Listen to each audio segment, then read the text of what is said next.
think we're on text number 31. Chapter 5, 5th canto, chapter 5, text 32. Is it? Okay. Text 32. I'm not going to do the prose. We'll just do the word-to-word meaning. Yarhi Vava, when Saha He Bhagavan, the personality of Godhead, Lokam, the people in general, Imam, this, Yogasya, to the performer of yoga,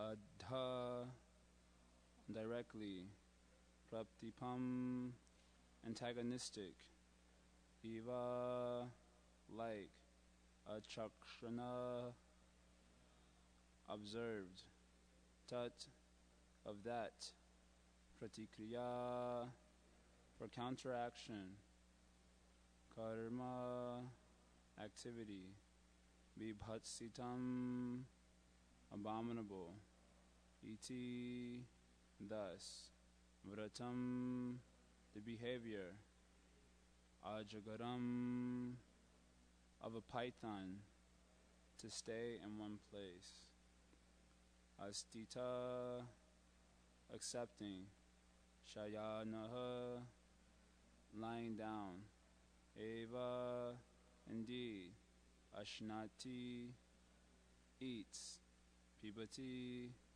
drinks, Kaditi, chews, Avamehati, passes urine, Hadati, passes stool, Sma, thus, Tishtamanaha, rolling, Ucharite, in the stool and urine, Adigdha Udesha, his body thus smeared. Translation and purport by Srila Prabhupada Ki Jai. Translation: when Lord Rishabhadev saw that the general populace was very antagonistic to his execution of mystic yoga, he accepted the behavior of a python in order to counteract their opposition. Thus he stayed in one place and lay down. While lying down, he ate and drank, and he passed stool and urine and rolled in it. Indeed, he smeared his whole body with his own stool and urine, so that opposing elements might not come and disturb him. Purport: according to one's destiny, one enjoys allotted happiness and distress, even though one keeps himself in one place. This is the injunction of the Shastras. When one is spiritually situated, he may stay in one place, and all his necessities will be supplied by the arrangement of the Supreme Controller. Unless one is a preacher, there is no need to travel all over the world. A person can stay in one place and execute devotional service suitably according to time and circumstance. When Rishabhadev saw that he was simply being disturbed by traveling throughout the world, he decided to lie down in one place like a python. Thus he ate, drank, and he passed stool and urine and smeared his body with them, so that people would not disturb him. Srila Prabhupada Ki Jai.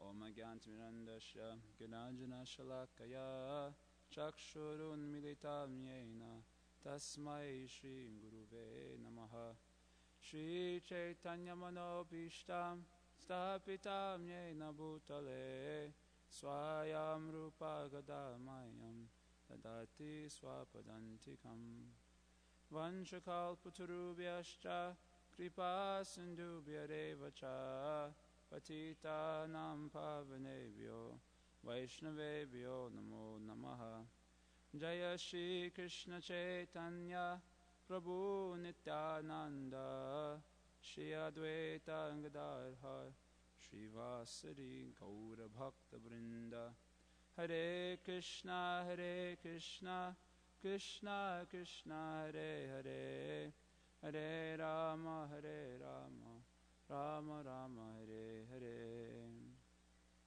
Hare Krishna. So I think we're hearing about Lord Rishabhde's activities after renouncing the kingdom and taking up not the vow, but the position of an avadhuta, one who doesn't care for social opinion. That's how Prabhupada translated it. So we're hearing about the activities of avadhuta Rishabhadev. So here, in the previous verses, it was being described his various activities, which were quite disturbing for the general social populace. So here, seeing that people were becoming antagonistic toward him due to his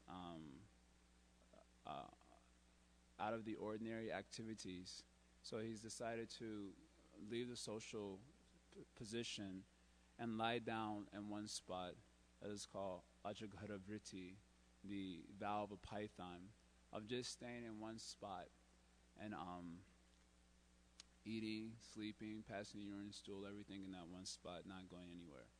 And of course he's doing this outside of the social construct, because that will create disturbance for the people. There are three types of devotees. Swanishta, this language is used, Swanishta, Parinishta, and Nirapeksha devotees.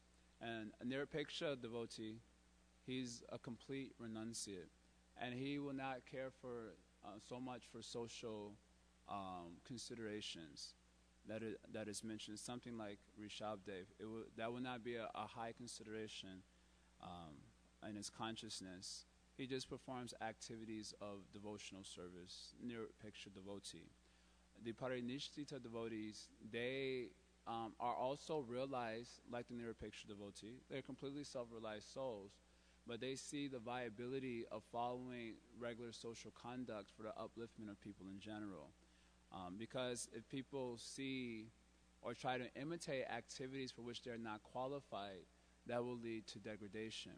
And therefore, they follow the regular social construct. Even previously, they might even perform karma kanda activities. They don't do so with faith, but they do so for maintaining the prestige of those activities. Prabhupada uses this language in Bhagavad Gita chapter 3. To maintain the prestige of those activities for living entities who require those activities for their step-by-step progress. So they're completely self-realized souls, like the Nirapeksha devotees, but they want to protect the world by proper conduct, so that they may also make advancement. That's called the Parinishta devotee. Then there's a Swanishta devotee who's just trying to get a foothold in spiritual life.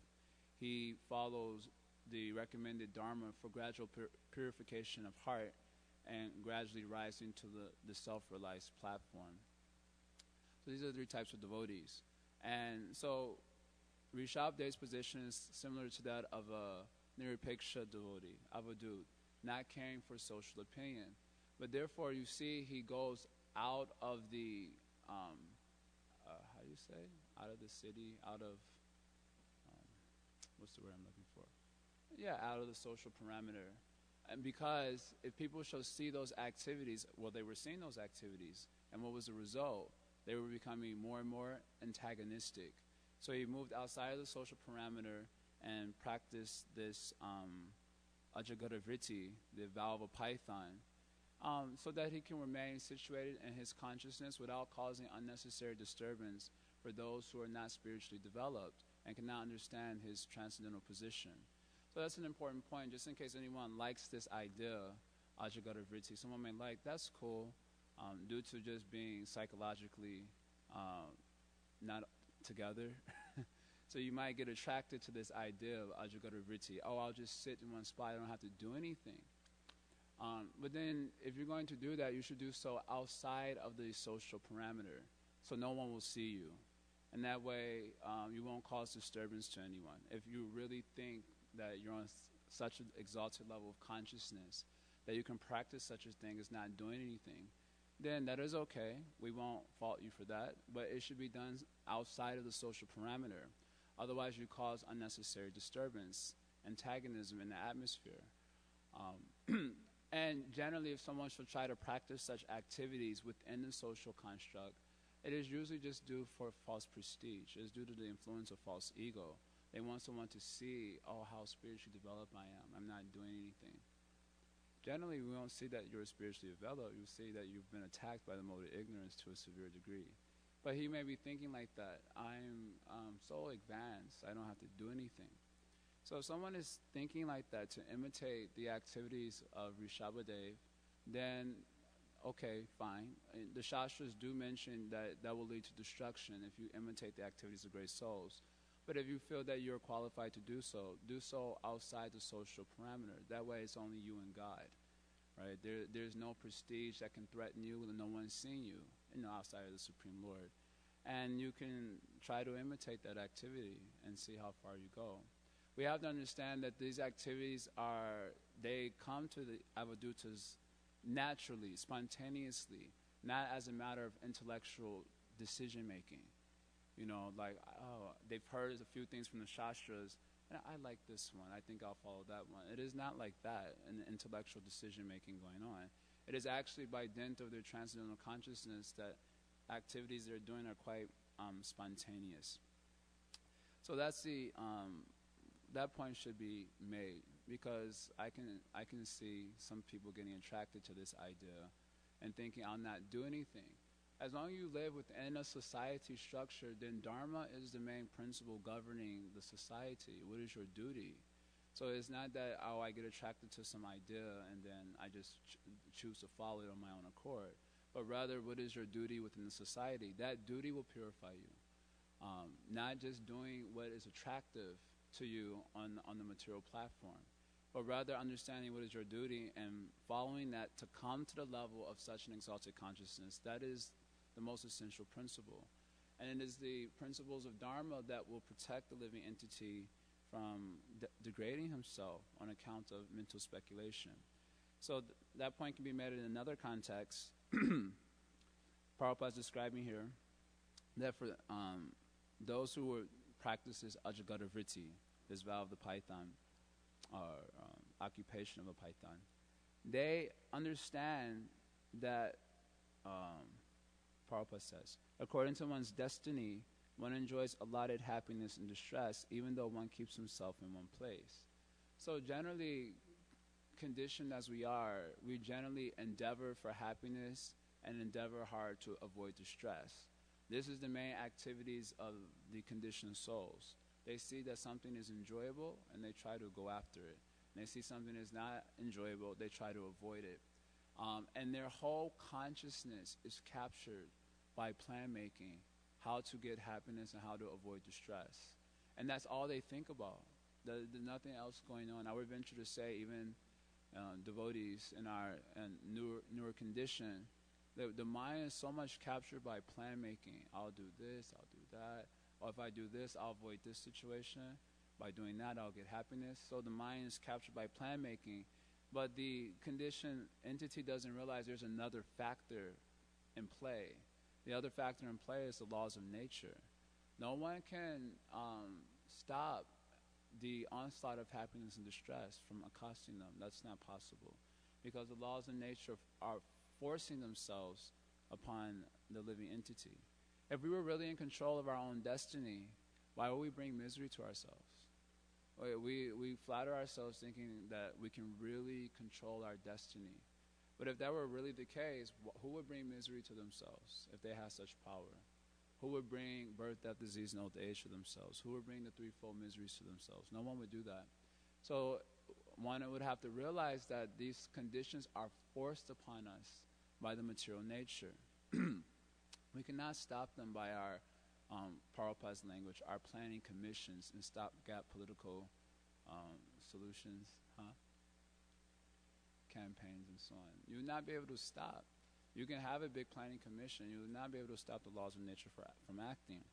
So therefore, the principle that should be governing even the conditioned souls, especially those who are trying to elevate themselves, is Dharma, or the principle of religion. That will stop the mental speculation. Otherwise, you cannot just stop speculating. No one can just stop speculating. One time, Srila Prabhupada was asked, we hear, how long does it take to be Krishna conscious? And Prabhupada said, within a moment. And within a moment, one can become Krishna conscious. But in that moment, two things you have to stop completely. Fruitive activity and mental speculation. When I heard the first one, I thought that might be possible. But when I heard the second one, there's no hope. You're not stop speculating, not even for one moment. As soon as you stop hearing the class, the mind will immediately go into speculation zone. What will bring me happiness? How to avoid distress? Why is he looking at me that way? Why is this constant? He needs to fix his face a little bit. I'm getting uninspired. Immediately the mind will speculate so many things, isn't it? When you in japa time, you cannot look at devotees also, otherwise you start speculating. Of course, you should see the beautiful face of devotees, but generally due to the neophyte condition, when you see a devotee, immediately you start speculating. Oh, why is he holding his beads like that? That's a little ostentatious. Oh, why is he sitting like that? He should not sit like that. Oh, why are they walking this way? They're walking in my zone. That is the walking area. This area is the sitting area, and they're walking all the way in the sitting area. What is going on?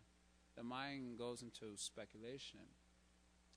Anyway, my point is that it's very hard to resist the mental speculation because the mind's been speculating since time immemorial.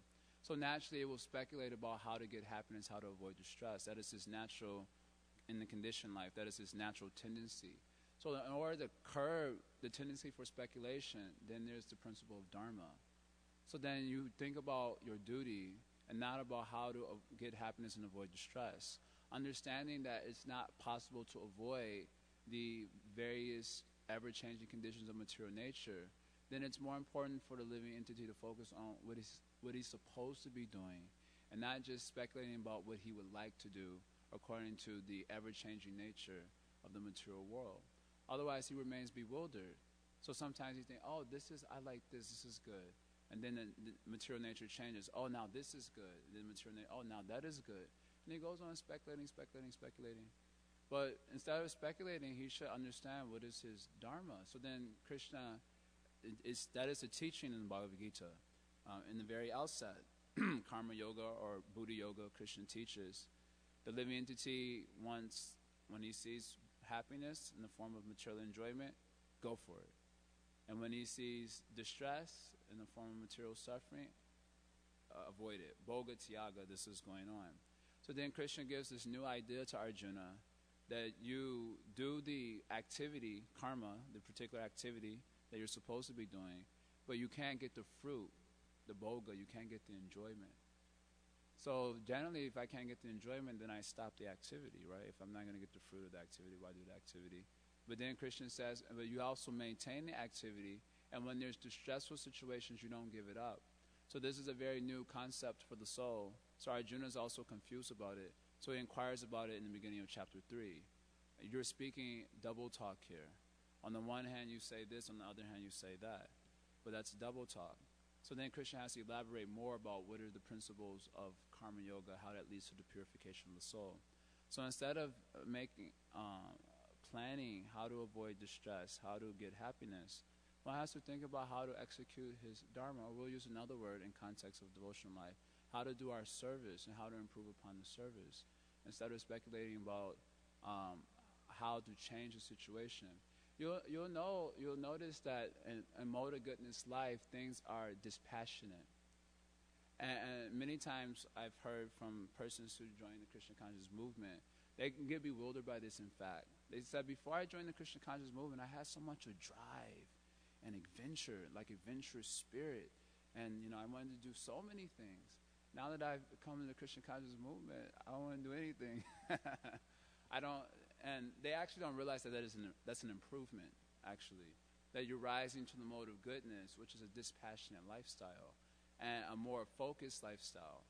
They actually thought that being in the mode of passion and going hither and thither was a sign of great enthusiasm and great spirit of heart, the great human spirit and so on. They were thinking this way. And then they get trained up by devotees, and they realize, I'm not doing anything. They're doing something, of course. You're not doing as many things. It's a more focused lifestyle, a lifestyle of the mode of goodness. So in the lifestyle of the mode of goodness, things are a little dispassionate. And that might be bewildering in the beginning, but that is essential. In the mode of passion, is unlimited plan making going on. And while you're thinking of one plan, that leads to another plan. Okay, but and then leads to another plan, and you get caught up in this loss and bewilderment. Whereas in mode of goodness, you think about your dharma, and one is quite detached from the happiness and distress that comes thereof. You think about how to execute my service in a better way. And if more services are coming, one thinks about how to execute all of them. And it's not that we, of course, sometimes one gets in a situation where you might have to choose. But in other times, it could be just a question of how you managing your time.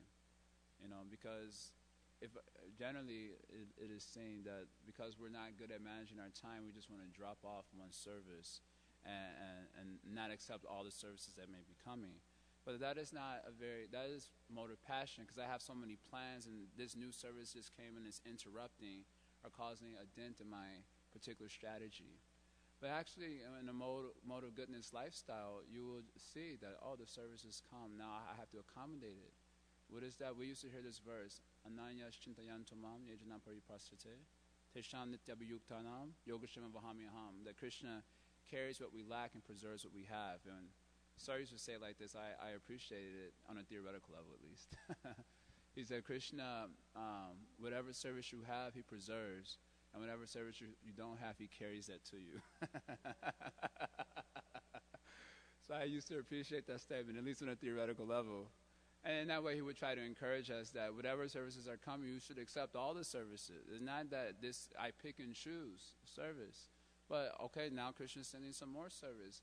And actually, that service is there to keep us out of Maya. And in context of what I'm speaking here, the Maya is the plan making, how I can do this, how I can do that, and getting deviated from, actually slowly getting deviated from the services of Krishna. So I always appreciate that, Yoga Shima Vahamyaham. So, he said it a couple of times, but it remained entrenched in my mind. Whatever service you have, he preserves that. And whatever service you don't have, he carries that to you. And also, there's another story like that in Prabhupada Lila, where a devotee was saying, Srila Prabhupada, I'm having so many services. So I'm thinking about dropping this service and doing that one. And Prabhupada said, no, do both, sleep less. Precious sleep, I require my sleep. But Prabhupada said, no, do both, sleep less. Srila Prabhupada, how can I do? So then, of course, you can do. It's a matter of figuring it out. Just like when we want to enjoy sense gratification, before we were devotees, or even maybe now. Well, even though actually there's no time for the sense gratification, there's absolutely no time for the sense gratification. But somehow or other, you figure it out. Okay, if I do this, if I do that, just adjust that. Then I have at least a whole 2 hours for my sense gratification. All of a sudden, the whole 2 hours opened up. I've had this experience on book distribution, asking persons, inviting them to the temple and so on. They telling me that they don't have any time. And then going to the campus the next day and asking them, what were you doing? You couldn't come to the temple. Were you able to do your homework? Oh, my friends called and all of a sudden we went to the movies. So that was another 2-3 hours wasted. Well, did you get your work done? Yes. The work that he claimed that he couldn't finish if he came to the temple, that work he got done, and he got in his 3 hours of sense gratification also. And he couldn't get in coming to the temple. Yesterday, some young Indian men and ladies came. They are observing Hindu Awareness Week. So I was really putting the heat on them to take the process of hearing about the purpose of the human form of life seriously. It was an enlivening transaction was there. So then finally I was inviting them to the temple, or inviting them to our program at Loyola. And they couldn't do so because they have so many activities, and particularly one activity today. So I said, well, what are you doing? They said, well, we have something like a walkathon from 5 o'clock today in the afternoon to 5 in the morning. And so I inquired from them, so you're just going to walk? Yes, we're just going to walk around a track and field for the whole time? Yes, the whole time. And I thought maybe they were just going to take turns. I said, each and every one of you are going to do for the whole 12 hours? They said, yes. I said, you mean to tell me you don't have half hour for Bhagavad Gita? 12 hours I have for a walkathon for helping cancer patients and so on. But a half hour I don't have to hear from Krishna about the purpose of the human form of life. And this was after I had inquired from them if they saw the viability of what I was saying. They all said yes. Do you see the importance of hearing about the human form of life? They said yes. Will you take it seriously? They said yes. And then I made them sign a petition. I said, who all said yes, give them a paper. And Himanshu put on the paper, I something to the effect that I agree to take my human form of life seriously, something like that. Put your name down. It was quite interesting because many of them couldn't do it. After they were always saying yes, yes, yes, yes, but when I said put your signature now, let me see if you're a man of your word.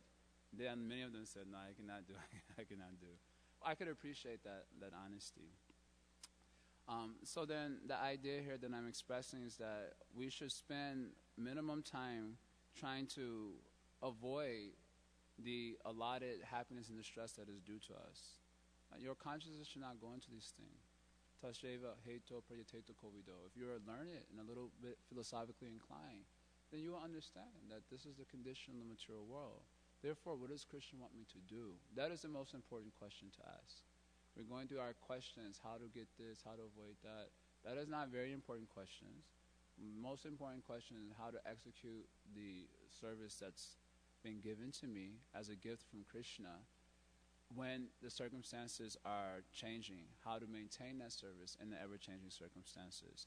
Not how to drop one service off and do the other, but how to maintain them. So that's in the Jagaravriti, in this context, he understands that whatever is due to me will come. So he's not going anywhere. We cannot practice in this way. We practice in another way, as I've just described. But in this way, he was understanding. Krishna will provide. He is the maintainer. He is the protector. So unless one is a preacher, Prabhupada says, there is no need to travel all over the world. A person can stay in one place and execute devotional service suitably according to time and circumstance. So one should execute devotional service suitably according to time and circumstance. Suitably means according to your realization. Not suitably means according to what suits me in my conditioned state. But suitably means according to your realization. And what is suitable and what is not suitable, you might have to determine in relationship with a more realized soul. And when the realized soul is giving some direction, one should follow, not argue, endlessly arguing, well, what about this, what about this? Because one is attached to doing as they like. Instead of arguing, one accepts the direction of a higher, more realized soul who is helping us to understand what is suitable for us according to our realization. Like that. So that's going to be my discussions short today. Are there any add-ons? That's Mother Danikeli.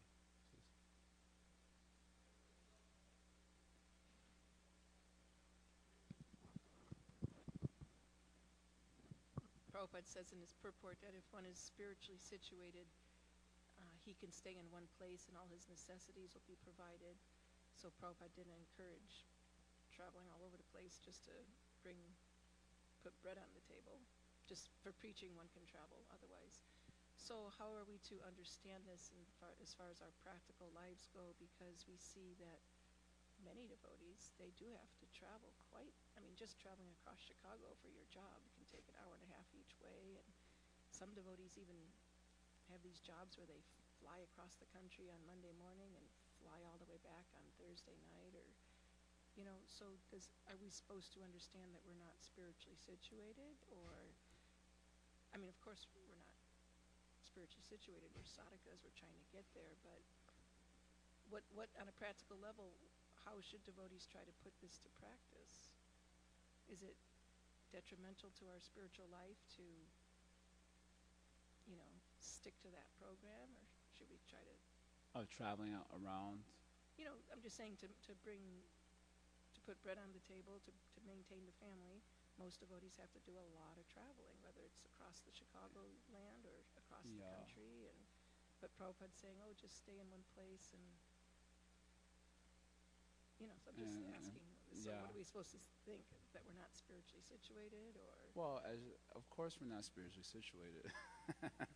How are we going to become spiritually situated? How are we going to become spiritually situated? I'm just saying, are we not to do that because it's detrimental? Or? Well, I don't know how much I can comment on that, but I will say from the context of the very outset of the instructions of Bhagavatam, Kamasha Nindriya Pritir Labo Jiveta Yavata Jivasa Tatu Jignasa Nartash Yashcheha Karma B. So Sudha Goswami mentioned in the very outset for those who are cultivating spiritual life that this human form of life is not meant for sense gratification. And the things that you earn from your dharma, the fruits that you get from your dharma, should not be used for indriya priti, sense enjoyment, but rather they should be used simply for keeping body and soul together. And the balanced time should be used for inquiry into the absolute truth. And nothing else should be the goal of one's activities. Now, how deeply different devotees will be taking that, that's another question. But from my understanding of that verse, then it means a lifestyle that is not very extravagant. Sometimes from the things that I have observed in my short time span in the Krishna consciousness movement, devotees' lifestyles are quite extravagant many times. And so in order to maintain the status quo of such extravagance, you may have to work very, very hard. And if you can see that it practically takes away from your absorption in Krishna. I mean, we're sadhakas, so what is our absorption in Krishna? That just means sticking to the basic, morning, evening type of activities, our services, our study of the literatures, our chanting 16 good rounds, not like getting in the last round at midnight, Some you like sitting in the bed with the covers already on, and you just you finally, as soon as you finish a round, you just simultaneously drop the bead back and fall back into the pillow. Devotees have described like this to me. So that's obviously not going to get you anywhere spiritually. You're not spiritually situated. You're not going to become spiritually situated by such an activity. One has to, Prabhupada's teaching in so many places is one has to arrange his life in such a way that he can think of Krishna always. And the part of that arrangement is making sure the lifestyle is maintained simply. Trying to maintain huge houses, not living in communities where you can get support from one another and so on, will necessarily oblige you to kind of work according to the materialistic principle where Krishna is gradually kind of pushed out of the picture on account of necessity for maintaining the lifestyle, which may be a lifestyle of too much extravagance. So at least from this instruction of the Bhagavatam, Lo Boji Veta Yavata, doing enough to keep body and soul together. And Prabhupada says also, quoting the same verse in Nectar of Instruction, text number 4, or 3 or 4, Srila Prabhupada mentions that real religion only allows you to be satisfied with the bare necessities of life. Real religion only allows you to be satisfied with the bare necessities of life. And he's quoting that in Labo Jiveta Yavata, quoting that verse. So how deeply are devotees taking that principle? That is another question. But for a person who is very serious about their spiritual involvement, that has to be a very important consideration. Is my lifestyle allowing me to focus on the actual purpose of the human form of life? Jivasa Tatu Jignasa. Now, devotees are at different levels of realization. Even those on the neophyte platform, there are different levels of neophyte devotees. So for the neophyte devotee, it's most important for him to get sufficient guidance so that he can understand how to arrange his life in such a way that he can think of Krishna. But it may be seen in general that people are not that interested in spiritual elevation. Spiritual life in the modern contemporary world has become more of a palliative for the miseries of material life than an actual necessary alternative. Palliative means something that just helps you to deal with the miseries of life. So people take to the religion because it helps them to deal with the miseries, as if that's the purpose of religion. They don't see religion or spiritual life as a necessary alternative to material way of living. So until they see spiritual life, Krishna consciousness, as a necessary alternative to material way of living, then they will use it only for a palliative to material existence. And that way they won't take it seriously how to arrange their life in such a way where they can jivasa tatu jignasa. So then how to get to that point, the only hope, if there's any hope at all, is through the process of hearing. They come to hear, And the more you hear, and the more you hear, and the more you hear, you see that, oh, this is actually the necessary alternative to material existence. Therefore, I should take it seriously. But for persons who don't hear the philosophy of Krishna consciousness, they just hear a lot of stories. That's another thing that sometimes, of course, everyone has their way of conveying Krishna conscious message. I'm trying to make a criticism on that point. But sometimes I have observed that devotees, they get a lot into the storytelling and less into the message that is actually being conveyed. And that way they don't mature. So then naturally they go on with the type of program which you described, and they don't make any spiritual advancement at all. So if there's any hope at all, it will come from hearing process. No matter what type of person you are, if you are like a stark neophyte devotee with no realization whatsoever, or you're a little bit more mature, through the process of hearing, everything can be adjusted properly. Hearing from the Guru, hearing the message of Krishna consciousness. Only when we see that spiritual life is a necessary alternative will we take these instructions of Bhagavatam seriously. Otherwise, you can't. The material concept of life will not allow you to do so. You're just going with the thinking that's perfectly okay. I know one devotee that I met many years ago. It was cute. He, from India, he took this instruction very seriously, I suppose. You should arrange your life in such a way that you can always think of Krishna. So in his car, he had pictures all of the deities all over his car, on the windows, on the ceiling of the car, and everything. So we got in the car, we were a little bewildered. So we said, Prabhuji, so many pictures are here. He said, well, just in case my car flips over, it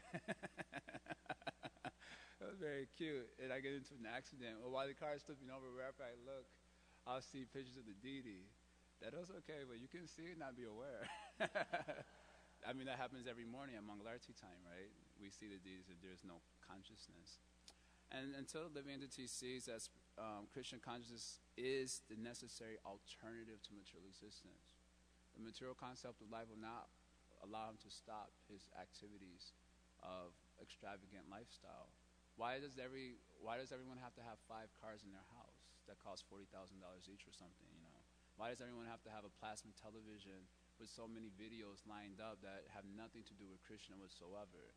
It's for the kids, right? As if we should be feeding our kids this type of stuff. Why does everyone have to have a big play bin? I mean, I remember going to one, maybe I shouldn't say, but I remember going to one place and they have parts of the house taped off. They didn't want devotees touching their delicacies and so on. So, you know, that's where people are at. That's fine. You know, I mean, fine in the sense that that's where they're at. There's no overt criticism of them. But there is, of course, necessary criticism of the principle that this is not a spiritual lifestyle. And then you just invite the swamis over, and everyone smiles and looks very joyful. And then after the class is over, they continue with the materialistic lifestyle because they don't see spiritual life as a necessary alternative. So that will continue. If there is any hope at all, there is certainly hope, but it'll come out of the hearing process. To the degree living entities take Shravanam seriously, at least, you know, I'm materialistic, I accept that, but I want to hear something about Krishna.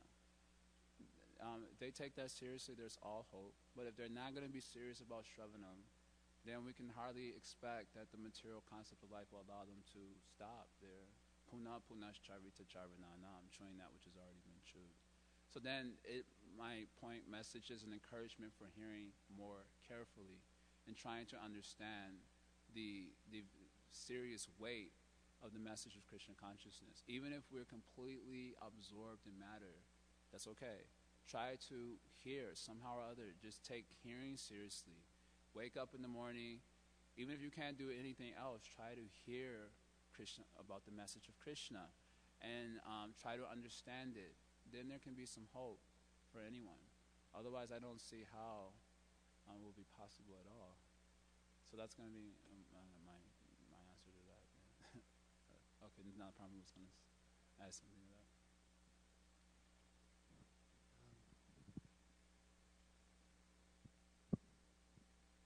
In addition to what you said, the instruction also, to me, is more for correcting the mentality behind persons picking and choosing occupations.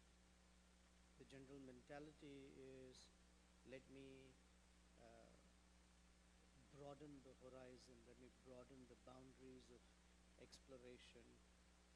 And if I have to travel far and wide, but there is more money there or something, then people will do that.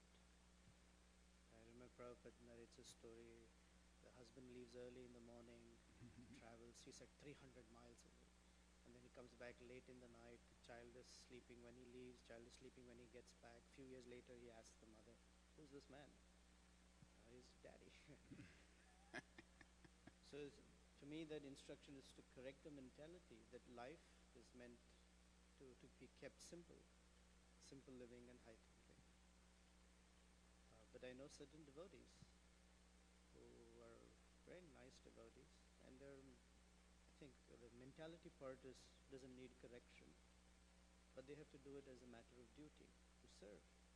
Not just the one reason is, well, that's what they have to do to get bread on the table.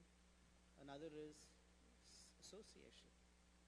To keep the association that they have, sometimes the flip side of things, or at the expense that they have to travel. Someone can, let's say someone has a job in Battle Creek, Michigan. One can easily live there. Live there and commute to work in like 5 minutes, but be completely devoid of association. So they may prefer to commute just so that once a week or whatever they get that association, that is valuable.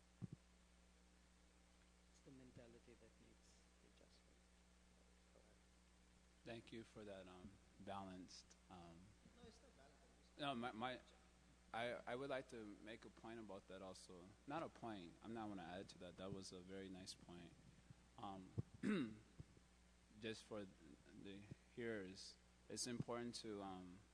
I can see how, for a person who's materially attached, they will take shelter of that idea to maintain their attached position and continue on with their lifestyle. Therefore, of course, there needs to be proper guidance to help them to ascertain where is it coming from. But there seems to be a realm of practical renunciation that may sometimes also be necessary, and sometimes I don't see that so much here, at least in our immediate community of devotees, which is for me extraordinary. But in my traveling around in short time spent 10 years, I sometimes don't see that devotees take the practical renunciation very seriously, like the practical letting go of things and focusing more on the actual purpose of life. And they take shelter of a principle like Yuta Vairagya or something like that, where it may just be to maintain their materialistic activity. Of course, so therefore there needs to be some type of, more enlightened personality to help them ascertain from where that is coming from. Otherwise, we may miss the point of the practical renunciation of things, suitably, according to suitability, like that. You wanted to say something?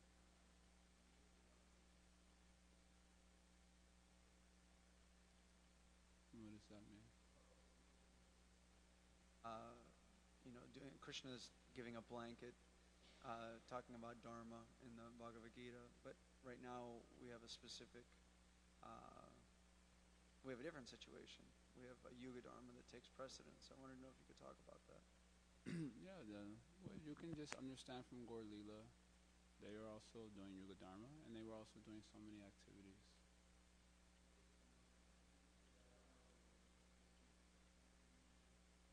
They spend time doing Yuga Dharma, then they spend time associating with each other and having prasadam.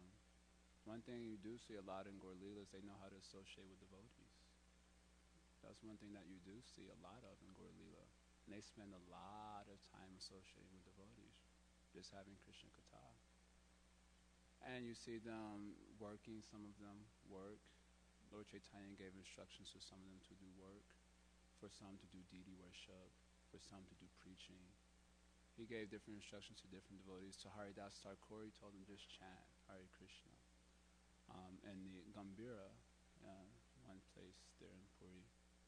So Mahaprabhu gave different instructions to different devotees. And they all performed the Yuga Dharma. at least Harinam Japa, which is also called this Nam Sankirtan. And they did activities also, other types of activities, which are part and parcel of the Yuga Dharma principle. Like,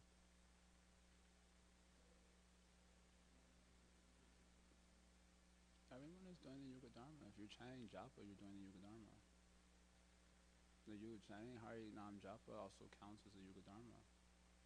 Yeah, it's not as potent as Sankirtan of singing the names of Krishna in a company of sadhus. But just chanting Harinam Japa also counts as Nam Sankirtan.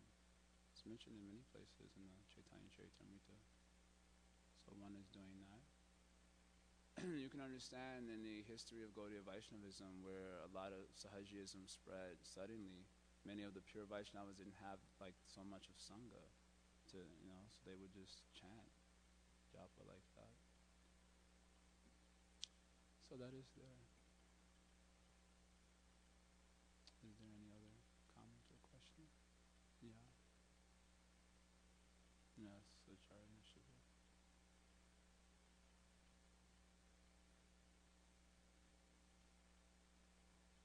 Thank you, Guru. Just had a question. Mentioned that as devotees we may spend our time thinking how to achieve happiness, how to avoid distress, but it's useless because that's already set. But you can clarify. I thought I heard that in devotion, when one comes to Krishna consciousness, their karma changes. That allotted happiness and distress, does that also change, or how does that affect one who's trying to engage in bhakti? Well, if that is the case, if we actually believe that or accept that, then why would we be plan making how to get happiness and get distress, or and avoid distress? If we really accept that our karma is actually changed, then what would be the necessity of us thinking about how to get happiness and avoid distress? Right? So therefore you have to repeatedly tell the living entities, don't do it. It's already allotted to you. And whether it's karma or it's Krishna, ultimately it's Krishna, even if it's karma, that will give changing circumstances in life, which will be sometimes distressful and sometimes nice. Whether it's karma or it's Krishna, you're going to have that experience as you're developing your devotional service. So in either case, the message remains the same, that don't contemplate how to get happiness and avoid distress. Okay, even if my karma has changed, don't contemplate it, because you can't predicate what Krishna's going to do with your life. And if you try to do that, then you'll be a lot distressful, because Krishna will send you this situation or that, which will not be compatible to how you were predicating Krishna's mind. So in either case, the message remains the same message. Like that. Okay. Is that okay? That's right. Thank you very much. Srila Prabhupada Ki Jai.